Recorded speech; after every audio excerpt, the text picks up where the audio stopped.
অবৈধ সম্পর্কের বিষয়কে নিয়ে মারপিট ও পিস্তল উঁচিয়ে গুলি করে প্রাণনাশের হুমকি।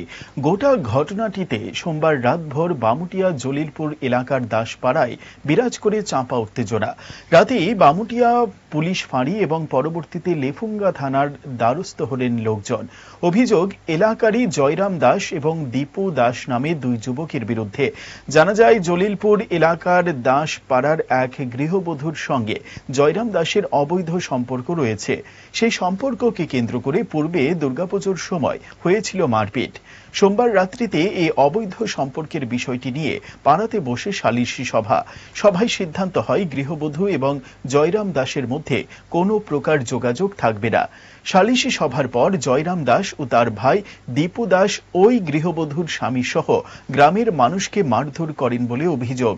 এমনকি জয়রাম দাস পিস্তল দেখিয়ে প্রাণে মেরে ফেলারও হুমকি প্রদান করে বলে অভিযোগ লোকজনদের। স্থানীয় লোকজন গোটা ঘটনা নিয়ে পুলিশি অসহযোগিতার কথা তুলে ধরেন।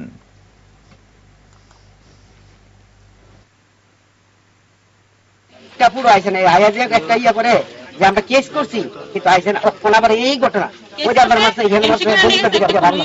আপনারা কিভাবে মারছে?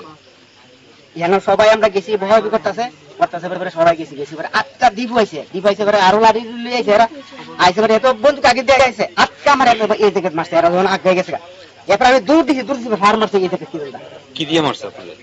ফার দিয়ে দিছে, লাড়ি আছে, লাড়ির ভিতরে তোমার এই লোহা গেতার মতো দেখা যায় গেছে। আমি একটু দূর মারছে ফুলে গেছি আবার মাথাটাই বন্ধুকের মারছে পিস্তল দিয়ে। কে দিতে পারে? জয়রাম।